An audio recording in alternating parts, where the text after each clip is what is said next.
Freak the Mighty by Rodman Philbrick. Chapter 16.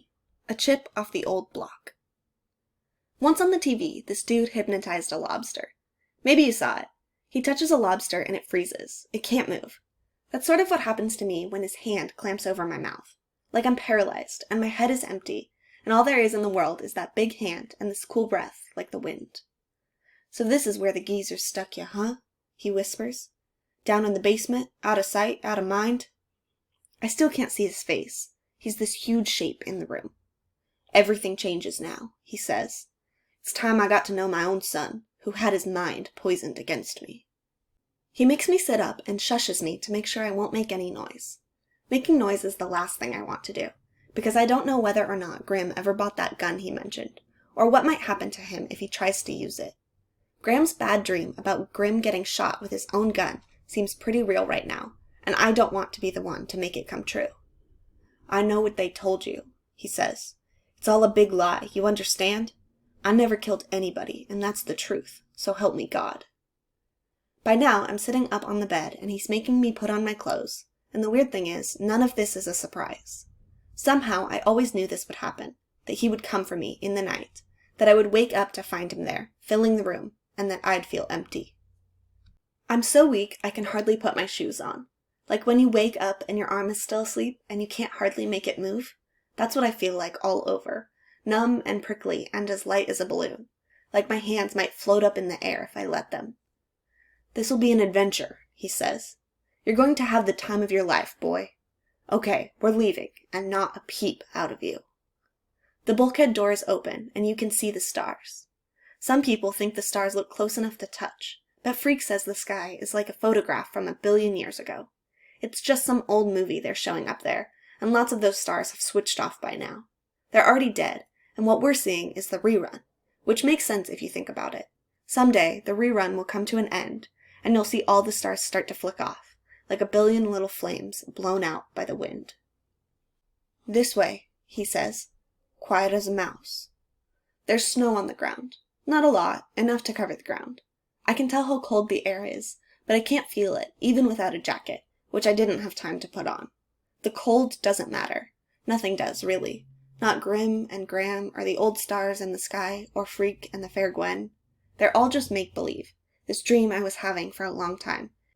And now I'm awake again, and he's still filling the room somehow, even though we're outside. The lights are out at Freak's house, and I'm thinking, the stars clicked off. And I don't even know why I'm thinking that. It's like a dead voice in my head or something. We're under a streetlight when he says, "Let me look at you." He's got these big eyebrows that make it hard to see his eyes, and that's fine. I don't want to see them. Looking at those eyes is asking to have a bad dream. My, he says, checking me out. "Will you look at this? It's like I'm looking at an old picture of myself. You really are a chip off the old block, you know that?" I don't say anything, and he reaches out and touches my face real gentle, as if he'd never hurt a fly. I say, "Boy, do you know that? Answer me now." "Yes, sir," I say. "Everybody says so." "Christmas Eve," he says. "You know how many Christmas Eves I've been deprived of my own blood kin? Now is that fair, to do that to a man? Lock him up for a crime he never did?" He's waiting for me to answer, and I say, "No, sir, not fair." "That's over and done now," he says. "We're starting fresh. Just you and me, boy. That's how it was meant to be." I'm standing under the streetlight, and it's amazing how quiet it is. Like everybody went away or died. The quiet is almost as big as he is. He's as tall as me, only wider everywhere. And for some reason, maybe because we're not far from Freak's house, I'm thinking this weird thought. He doesn't need a suit of armor. No, and he doesn't need a horse, or a lance, or a pledge to the king, or the love of a fair lady. He doesn't need anything except what he is. He's everything all rolled into one, and no one can ever beat him, not even the brave Lancelot.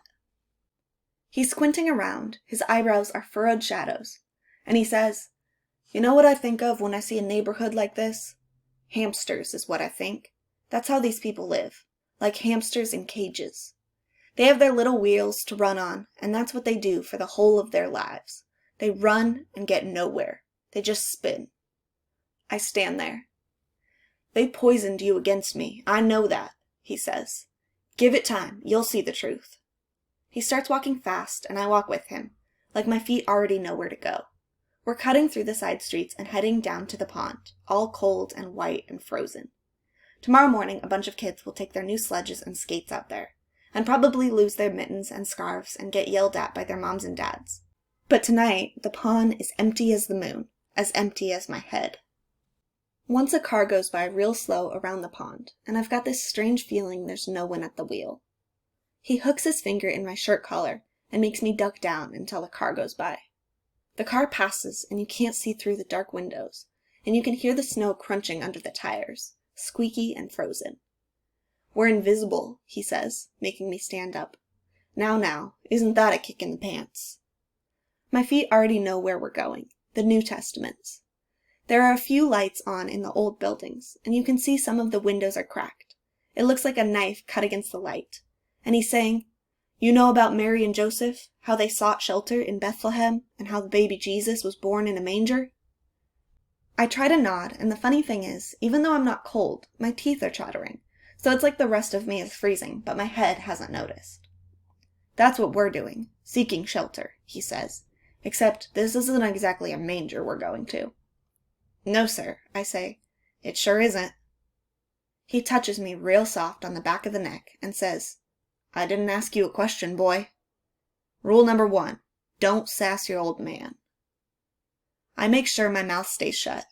We're coming up on the Testaments, and they look almost pretty with the new snow coating the roofs and making the yards clean and white and soft. You can see where an old bike handlebar is coming up through the snow, and shapes of other things left out, and even the old car up on blocks looks new, like it might take off into the air without any wheels. I know where we're going, even though he doesn't tell me. The door opens before we get there, and Loretta Lee is standing in the light, and she's saying, Iggy, come look at what the cat dragged in. He says, say hello to my boy, Loretta. Isn't he a chip off the old block? Then we're inside, and Iggy is there bolting the door behind us and closing the shades. And Loretta, she's wearing this real slinky red dress that looks like it might fall off if she sneezed. She's saying, mission accomplished, hey, Kenny? I knew you could do it, if anybody could. Iggy says, watch your mouth, Loretta. I do believe you've been drinking, my father says. Has she been drinking, Iggy? I thought I made myself clear. Hey, it's Christmas Eve, Iggy says, and he sounds real nervous. A little punch. What can it hurt? A little punch, Loretta says, and her voice is slurpy. That's all. She's wearing these fake eyelashes, and they're coming loose, so her eyes look almost as blurry as her red mouth. I know because she keeps flapping her eyes at me and smiling, so I can see where the lipstick got on her teeth. Iggy says, she's okay, Kenny. You got my word. Oh, right, Loretta says. Turned over a new leaf. Preacher Kane turned over a new leaf so there's no booze for anybody on Christmas Eve, even in our own house where a man is his castle. Oh, shut it, Iggy says, and he makes Loretta sit down on the busted couch, where she kind of leans over and waves at me, wink, wink. Bring me and my boy some food, my father says. We've been out in the cold for 8 long years, and we're hungry, aren't we, son? Yes, sir, I say. Iggy goes out into the kitchen to fry up some hamburgers, and we sit there waiting, not saying anything. Loretta is snuggled up on the couch, passed out with this dreamy look on her face.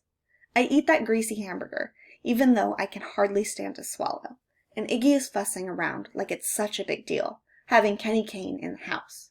And it's hard to believe he's the same Iggy who is the boss of the Panheads, this motorcycle gang that strikes fear into the hearts of everybody, including the cops. Then Loretta wakes up and stretches like a cat, yawning so you can practically see right down her throat. And she says, I guess I needed that. Then she giggles, hiding her mouth. I guess I needed a lot of things. My father wipes his mouth with his folded paper napkin, and he ignores her, and looks at Iggy and says, You ever do time, you could be a cook. Iggy gives this nervous, like, wouldn't that be fun, being a cook in prison? He says, Anytime you want, I'll show you that place I told you about. My father stands up. Now is good, he says. He looks right at me. "Come on, boy."